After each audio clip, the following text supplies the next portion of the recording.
Hi మామ, BR rank reset అయింది కదా, సో అందుకే ర్యాంక్ పుష్ చేద్దాం అని చెప్పి నేను మా స్క్వాడ్ అయితే గేమ్ అయితే స్టార్ట్ చేశాను. పెద్ద ప్రో ప్లేయర్స్ లాగా దిగంగానే ఫస్ట్ పీక్ లోనే ల్యాండ్ అయ్యాం. అందులో ఈ ఎల్ షేప్ ఇంట్లో దిగాను నేనైతే. నాతో పాటు ఇక్కడ ఒక ఎనిమి కూడా దిగాడు. వాడి గని చిక్కల పాపం నాకైతే మ్యాక్ గని చిక్కేసింది. ఇంకా మనం ఆగుతామా, వెంటనే కిందకి దిగేసి వాడిని కొట్టేద్దాం అని చెప్పి వెళ్ళిపోతాం. అంటే ఒకటే దెబ్బ కొట్టాడు మామ. మ్యాక్ గని చిక్కింది కదా అని చెప్పి ఆనందపడ్డాను. వాడు ఏసీతో ఒకటే దెబ్బ కొట్టి నన్ను అయితే కొట్టేశాడు. నేనే అనుకుంటే మా టీమేట్స్ కూడా ఇద్దరు అవుట్ అయిపోయినాడు. ఇంకొక్కడే ఉన్నాడు అనమాట. వాడు కూడా ట్రై చేస్తా ఉన్నాడు. మనోడు కూడా లాస్ట్ అవుట్ అయిపోయాడు. స్టార్ట్ చేసి కరెక్ట్ గా 2 నిమిషాలు కూడా కాలేదు, మళ్ళీ తిరిగి లాబీలోకి వచ్చేసాం.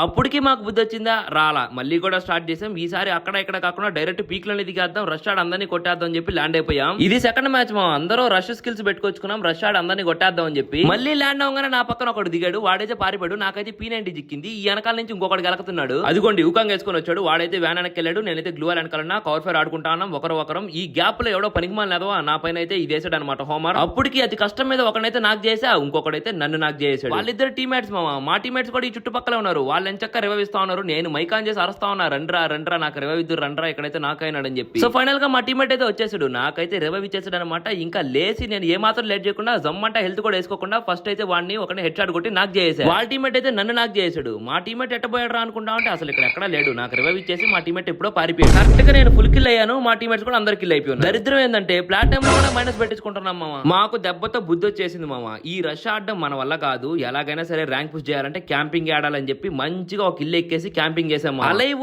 8 దాకా తీసుకొచ్చాం మామ. ఇంకా ఎలాగైనా సరే 2 మ్యాచ్లు పోయినా ఈ మ్యాచ్ ఎలా అయినా బుయా కొడదాం అని చెప్పి డిసైడ్ అయ్యాం. కానీ ఉన్నట్టుండి మా టీమేట్ అవుట్ అయిపోయాడు. రివైవ్ ఇచ్చా, మళ్ళీ కూడా అవుట్ అయిపోయాడు. అసలు ఎక్కడి నుంచి కొడుతున్నాడు రా బాబు అనగానే వచ్చి నన్ను కూడా కొట్టేశాడు. ఎవరు ఇడు స్నైపర్ తో స్ప్రే ఆడుతున్నాడు. అసలు పైకి వచ్చినట్టు సౌండ్ కూడా తెలియలేదు. మాకేం అర్థం కావట్లేదు. అవుట్ ఫిట్ ఏమో అపరిచితుడు అవుట్ ఫిట్ ఒకటి పెట్టుకొచ్చాడు. కిల్ చూస్తే 22 కిల్లు. బాగా చూస్తే గోడలో నుంచి కూడా పొడుచుకొని వెళ్ళిపోతున్నాడు. ఆయన అర్థమైంది హ్యాకర్ అని. మాకైతే బిఆర్ ర్యాంక్ మీద ఇంకా ఫుల్ క్లారిటీ వచ్చేసింది. ఫస్ట్ 2 మ్యాచ్లు దిగంగానే అవుట్ అయిపోయి ఇంకా 3వ మ్యాచ్ కష్టపడి క్యాంపింగ్ ఆడితే హ్యాకర్ వచ్చి కొట్టి పారదబ్బాడు. ఇక ఏ మాత్రం లేట్ చేయకుండా బిఆర్ ర్యాంక్ తీసేసి ఇంకా క్రాఫ్ట్ ల్యాండ్ ఆడుకున్నాం.